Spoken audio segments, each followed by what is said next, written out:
నమస్తే మేడం. నమస్తే అండి. సో ఇప్పుడు పవన్ కళ్యాణ్ గారి హరిహర వీరమల్లు సినిమా జూన్ 12 కి ఫిక్స్ అని ఒక స్టేట్మెంట్ ఉంది. అయితే ఇప్పుడు సోషల్ మీడియాలో 12th కూడా రాదు, పోస్ట్ పోన్ అయింది, సినిమాని ఆపేస్తాం అనే విధంగా ఇంకొక న్యూస్ వినిపిస్తుంది. సో పవన్ కళ్యాణ్ గారి సినిమా ఆపే దమ్ము ఎవరికైనా ఉందా?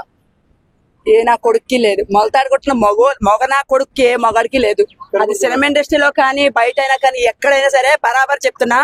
లక్ష్మి లోకల్ పిల్ల, ఈ కెమెరాలు ఉండి కూడా చెప్పలేకపోతున్నా, బరాబర్ ఉంటది. ఖచ్చితంగా సినిమా వస్తుంది. అంటే ఇప్పటి వరకు ఏ సినిమా కూడా లేనటువంటి రూమర్స్ కావచ్చు, నెగిటివిటీ కావచ్చు, ఈ ఒక్క సినిమా విషయంలోనే ఎందుకు తీసుకొస్తున్నారు అనుకోవచ్చు. ఆయన డిప్యూటీ సీఎం అయ్యాడు కదా, ఆయన ఎలాగైనా లాగాలి, తొక్కాలి. ఆయన మంచి పనులు చాలా, ఒక్కటి రెండు కాదు, చాలా కొన్ని వందల పనులు చేస్తున్నాడు. కౌంటింగ్ చేయక్కర్లేదు, అన్ని పనులన్నీ చేస్తున్నాడు. కాబట్టి ఆయన ఎలాగైనా సరే దించాలి దించాలి దించాలి అని ట్రై చేస్తున్నారు. ఆయన బాలు ఇట్లా పెట్టి తొక్కే కొలిది పైకి లెగుస్తుంది అంటారు కదా, మొత్తం లెగిసి అక్కడ పాస్తాలు లెక్క వచ్చి వాళ్ళ నెత్తి మీద కూర్చుంటది. పవన్ కళ్యాణ్ అంటే చెప్తాం కదా, పవన్ ఎవరు జోలికని వెళ్ళండి. పవన్ కళ్యాణ్ సినిమా ఇండస్ట్రీలో ఏంటి రాజకీయంగా పవన్ కళ్యాణ్ చెల్లొద్దు. పవన్ కళ్యాణ్ ఎలా ఉన్నా కానీ ఫ్యాన్స్ మాత్రం అడ్డంగా పెట్టి తెంగుతారు. చెప్తాం కదా, అడ్డంగా పెట్టి తెంగుతారు.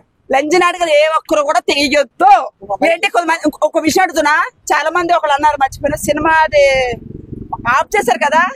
ఎవరైతే ఆఫ్ చేస్తారో సినిమా హాల్ ముందు వేస్తాడు. ఆయన వేసిన దానికి తట్టుకోలేక కింద పైన కొట్టేసుకున్నారు. ప్రతి హాల్ కూడా ఆయన పోలీస్ డిపార్ట్మెంట్ తో మొత్తం ఎంక్వైరీ చేస్తున్నాడు. ఎక్కడ ఏం తప్పులు జరుగుతున్నాయి, టికెట్ రేట్లు కానీ ఎవ్రీథింగ్ అన్ని చూసుకుంటున్నాడు. కొంతమందికి కింద కుళ్ళు వస్తుంది, పైన కింద కూడా. చెప్తున్నా కదా, పవన్ కళ్యాణ్ మాత్రం ఆఫ్ చేద్దాన్ని ట్రై చేసి కొలిది మీకు తిరిగి మొగుళ్ళు అవుతాడు. ఇది చెప్తున్నా. పవన్ కళ్యాణ్ ఫ్యాన్స్ ఊరుకోడు, పవన్ కళ్యాణ్ కూడా ఊరుకోడు. ఆయన ఎంత దిగుతున్నాడో అంతవరకు ఎక్కుతాడు ఆయన. సినిమా రాలేదు వచ్చిందని చెప్పేసి ఆ సినిమా డైరెక్టర్ గానీ ప్రొడ్యూసర్ గానీ వాళ్ళు చెప్తే మాత్రమే నమ్మాలి. ఎందుకంటే సినిమా తీసింది వాళ్ళు, రిలీజ్ చేసేది కూడా వాళ్ళే. కాబట్టి వాళ్ళు ఎన్ని చెప్పినా కూడా నమ్మద్దు. వాళ్ళు నేరుగా వచ్చి ప్రెస్ మీట్ పెట్టి ప్రకటన చేసి ప్రజలకు తెలియజేసిన, ఫ్యాన్స్ తెలియజేస్తే గిట్ట మనకు మంచిగా ఉంటది. ఇప్పుడు వేరే వాళ్ళు ఎవరో రిలీజ్ అవుతలేదు అని చెప్తే గిట్ట అది నమ్మొద్దు. ఏదేమైనప్పటికీ కూడా వాళ్ళు గిట్ట సినిమా రిలీజ్ కాకపోతే గిట్ట సినిమా యూనిట్ మొత్తం వాళ్ళే ప్రెస్ మీట్ పెట్టి చెప్తారు, ప్రజలు మీరు ఉత్సాహంగా ఉన్నారు కాబట్టి నిరుత్సాహపడద్దు అని చెప్పేసి వాళ్ళే చెప్తారు. కాబట్టి ఏదేమైనా 12 తారీఖు రోజు నాడు వస్తుంది. అలా ఇప్పుడు ఈ సినిమా మీద ఇంత హైప్ ఉంది కదా, సో ఇంత హై ఎక్స్పెక్టేషన్ పెట్టుకున్నారు కాబట్టి ఖచ్చితంగా సినిమా ఫ్లాప్ అవుతుంది అనే విధంగా కూడా కొంతమంది మాట్లాడుతున్నారు. సో మరి ఖచ్చితంగా సినిమా ఫ్లాప్ అవుతుంది అంటారా? ఫ్లాప్ అవడానికి చెప్పడానికి వాళ్ళు సినిమానే రిలీజ్ కాలేదు. ఇప్పుడు సినిమా రిలీజ్ కాకుండా చూడకుండా ఫ్లాప్ అవుతుంది అని చెప్పేసి వాళ్ళు ఇట్లా నిర్ధారణ చేస్తారు. ఏది ఏమైనప్పటికీ కూడా సినిమా చూసిన తర్వాత ఫ్యాన్స్ కానీ అదేవిధంగా జనాలు కానీ ప్రజలు కానీ అందరు కానీ చూసి సినిమా ఎలా ఉందని చెప్పేసి నిర్ధారణ చేస్తారు.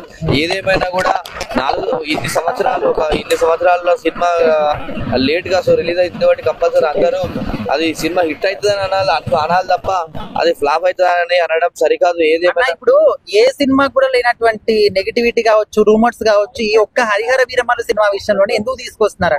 హరిహర వీరమల్లు సినిమాకి ఎందుకు వ్యతిరేకంగా తీసుకొస్తున్నారు అంటే, పవన్ కళ్యాణ్ గారు సాధారణమైనటువంటి ప్రజలందరూ కూడా చాలా కుటుంబాలతో కలిసి సినిమా థియేటర్ల కుటుంబ సభ్యులందరితో కలిసి చూడాలి అలా. ఎందుకంటే నేను ఇలా ప్రజా సమస్యలు చూస్తున్నా. ఒక పేదవాళ్ళు ఎంతమంది ఉన్నారు, పేదవాళ్ళు ఇన్ని రూపాయల టికెట్లు రేట్లు పెంచడం వల్ల పేదవాళ్ళు చూస్తారా అనే ధ్యేయంతో పవన్ కళ్యాణ్ గారు వీళ్ళ రూమర్స్ అయితే ఎవరు చేస్తారో వాళ్ళకు సినిమాకు టికెట్ రేట్ పెంచడం లేదు. ఓవరాల్ ఒక మాటలో చెప్పండి, సినిమా హిట్టా ఫ్లాపా లేకపోతే బ్లాక్ బస్టరా? బ్లాక్ బస్టర్ హిట్ సినిమా అంతే. ఓకే.